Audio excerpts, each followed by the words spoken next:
ఓం మహాగణాధిపతయే నమ. ఓం గురుభ్యో నమ. ఓం శ్రీమాత్రే నమ. పరమేశ్వర స్వరూపమైనటువంటి జ్యోతిష, వాస్తు మరియు ఇతర అనేకమైనటువంటి శాస్త్రములను మనకు అందించినటువంటి మహర్షులకి నమస్కారం. హయగ్రీవ హయగ్రీవ హయగ్రీవేతియో వదేత్ తస్స నిస్సరతే వాణి జన్మగన్యా ప్రవాహవత్.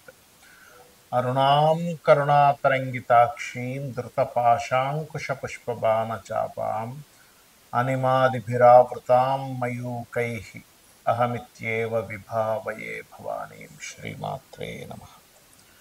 ప్రేక్షకులకి ఆ లలితాంబిక అమ్మవారి యొక్క అనుగ్రహం పరిపూర్ణంగా కలగాలని మనస్ఫూర్తిగా కోరుకుంటూ మనం ఈరోజు చెప్పుకోబోయే టాపిక్ ఏమిటంటే, ప్రతి సంవత్సరము మారుతున్నప్పుడల్లా ప్రతి ఒక్కరికి కూడా ఒక ఆశ.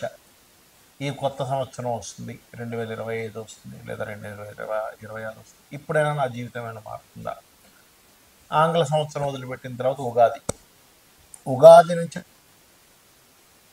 ఉంటారు. ఇక్కడ రెండు విషయాలు గుర్తుపెట్టుకోండి. మనము ఎక్కడికైనా వెళ్ళాలంటే మనం ప్రయాణం చేయాలి. మనం ప్రయాణం చేస్తే వచ్చేవి కొన్ని ఉంటాయి, మనం ఒక దగ్గర ఉన్నా కూడా కాలం కొద్దీ మారేవి కొన్ని ఉంటాయి.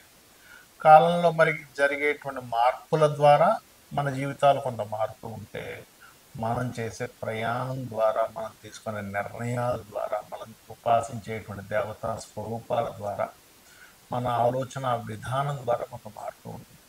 ఆ రకంగా ప్రతి ఒక్కరికి కూడా ఫలానా నక్షత్రం నాదండి, ఫలానా రాశి నాది, ఫలానా లగ్నం నాది అని చెప్తూ ఉంటారు. అందులో పర్టికులర్గా నక్షత్రము, రాశి అనేటువంటి నక్షత్రం 24 గంటలు ఉంటే, రాశి 2.5 రోజులు ఉంటుంది. ఒక 2.5 రోజులకి ఒక రాశి మారుతూ ఉంటుంది చంద్రుడు. కానీ లగ్నం 2 గంటల అటు ఇటుగా, 2 గంటలకి ఒక 5-10 నిమిషాలు అటు ఇటుగా ఉంటుంది ప్రతి లగ్నం కూడా. మరి మీరు జన్మించిన లగ్నం బట్టి మీరు ఎటువంటి ఆలోచన విధానం కానివ్వండి, ఎటువంటి నిర్ణయాలు కానివ్వండి, ఎటువంటి దేవతా ఆరాధన కానివ్వండి, ఎటువంటి విషయాలను పట్టించుకోవాలి, వీటిని వదిలేయాలనేటువంటి విషయాలు మీరు స్పష్టంగా తెలుసుకోగలిగితే మీకు ఏ సంవత్సరం మారుతున్నా ఆనందదాయకంగానే ఉంటుంది. ఆ రకంగా మనం ప్రతి ఒక్క లగ్నానికి ఎటువంటివి పాటించాలి మీరు ఆనందంగా ఉండడానికి అనే విషయాలు మనం చెప్పుకుందాం. అయితే ఈ విషయాలు చెప్తుంది నేనైనప్పటికీ, బయటికి కనబడుతుంది అనేది చెప్తున్నట్టుగా ఉన్నప్పటికీ, చెప్పిస్తుంది పలికిస్తుంది అంత లలిత అమ్మవారికి భావిస్తుంది.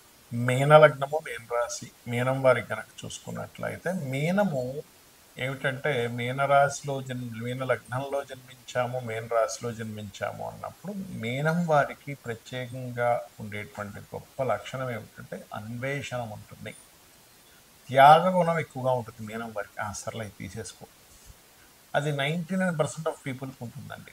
ఎవరో 1-2%, 5% ఆఫ్ పీపుల్కి బాగా, అంటే ఎక్కువ కోరిక, ఎక్కువ ఆశతో వాళ్ళ జీవితం నిండిపోయింది అనుకోండి, అప్పుడు వాళ్ళకి ఇది నాకే కావాలి, ఇది నేనే ఉంచుకుంటాను లక్షణాలు ఉంటాయి. కానీ త్యాగబుద్ధి, సేవాగుణము, కాస్త విదేశాల్లో నివసించేటువంటి యోగాలు, ఇవన్నీ మేనలగ్నం వారికి సహజంగా వచ్చేటువంటివి. ఎందుకంటే సహజ 12వ స్థానము గురు, లగ్నాధిపతి గురువు అవుతాడుగా, అందుకని. మరి ఇక్కడ వీళ్ళకి పూర్వజన్మ కర్మ దేంతో కనెక్ట్ అయి ఉంటుంది అంటే, తండ్రి లేదా గవర్నమెంట్ ఆఫీసర్స్, ఒక అధికార సంబంధించిన దాంతోనే వీళ్ళు ఎప్పుడూ కూడా వీళ్ళ పూర్వజన్మ కర్మ కనెక్ట్ అవుతూ ఉంటుంది. అదేవిధంగా సింహరాశిలో ఉండే గ్రహాలు, మకర రాశిలో ఉండే గ్రహాలు ఏవైతే ఉన్నాయో వాటికి దానం ఇస్తూ ఉండాలి. అలాగే వీరు నిత్యము కూడా వీలున్నప్పుడల్లా కూడా గోధుమలు, నువ్వులు ఎంత దానంగా ఇస్తూ ఉంటే 100% వాళ్ళకి పూర్వజన్మ కర్మ అనేటువంటిది అంత తగ్గుతుంది, గుర్తుపెట్టుకోండి. అలాగే ఎక్కువగా ఆరాధించవలసిన దేవతా స్వరూపం కూడా గౌరీ అమ్మవారిని. ఓం గౌరీ దేవి అయి నమః. ఖచ్చితంగా మంచి ఫలితాలు ఇచ్చి తీరుతుంది, అందులో ఎటువంటి సందేహం లేదు. మరి వీరికి ధనాధిపతి కుజుడవుతాడు కదండి. భూముల ద్వారా వస్తాయా, ఫైర్ రిలేటెడ్ ద్వారా వస్తాయని అడుగుతూ ఉంటారు. ఎప్పుడూ గుర్తుపెట్టుకుని, ధనమైన, ప్రొఫెషన్ అయినా ఆ గ్రహం మరలా ఎక్కడుంది అనే దాని మీద రూపాంతరం చెందుతూ ఉంటుంది. కాకపోతే ధనం గురించి ఇబ్బంది పడుతున్నాము, ఓం లక్ష్మీ నరసింహస్వామి అయి నమః అనేటువంటి నామస్మరణ 100% మీకు ధన సంబంధించినటువంటి ఇబ్బందులు తొలగించడము, అదొకటే కాకుండా మీరు ఈ దానాలు ఇవ్వడం ద్వారా మీరు ఏదైతే రుణము, రోగము, శత్రు బాధలతో ఇబ్బంది పడుతున్నారో, అదేవిధంగా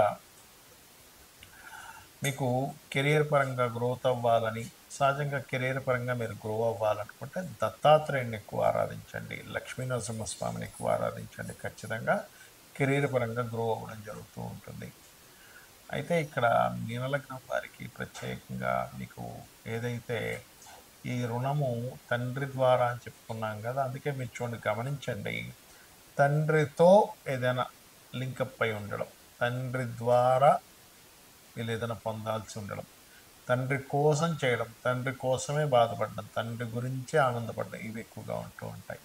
కాబట్టి తండ్రితో అనవసరమైనటువంటి గొడవలు ఏవి పెట్టుకోగలిగింది. ఎందుకంటే మీ పూర్వజన్మ కర్మే దాంతో లింకప్ అయి ఉంది కాబట్టి కనెక్ట్ అవుతూ ఉంటుంది. అదేవిధంగా సింహరాశిలో ఉండే గ్రహాలు, మకర రాశిలో ఉండే గ్రహాలు ఏవైతే ఉన్నాయో వాటికి దానం ఇస్తూ ఉండాలి. అలాగే వీరు నిత్యము కూడా వీలున్నప్పుడల్లా కూడా గోధుమలు, నువ్వులు ఎంత దానంగా ఇస్తూ ఉంటే 100% వాళ్ళకి పూర్వజన్మ కర్మ అనేటువంటిది అంత తగ్గుతుంది, గుర్తుపెట్టుకోండి. అలాగే ఎక్కువగా ఆరాధించవలసిన దేవతా స్వరూపం కూడా గౌరీ అమ్మవారిని. ఓం గౌరీ దేవి అయి నమః. ఖచ్చితంగా మంచి ఫలితాలు ఇచ్చి తీరుతుంది, అందులో ఎటువంటి సందేహం లేదు.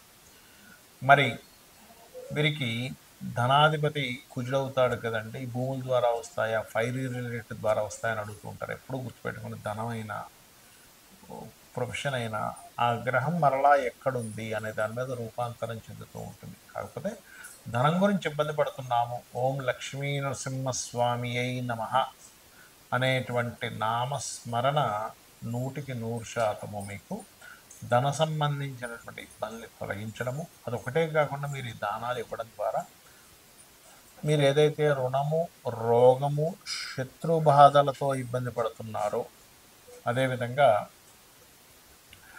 మీకు కెరీర్ పరంగా గ్రోత్ అవ్వాలని, సహజంగా కెరీర్ పరంగా మీరు గ్రో అవ్వాలనుకుంటే దత్తాత్రేయుని ఎక్కువ ఆరాధించండి, లక్ష్మీ నరసింహస్వామిని ఎక్కువ ఆరాధించండి. ఖచ్చితంగా కెరీర్ పరంగా గ్రో అవ్వడం జరుగుతూ ఉంటుంది.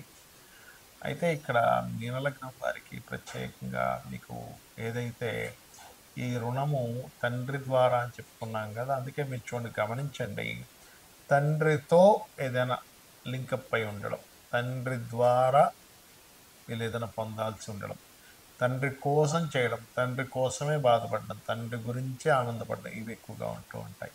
కాబట్టి తండ్రితో అనవసరమైనటువంటి గొడవలు ఏవి పెట్టుకోగలిగింది. ఎందుకంటే మీ పూర్వజన్మ కర్మే దాంతో లింకప్ అయి ఉంది కాబట్టి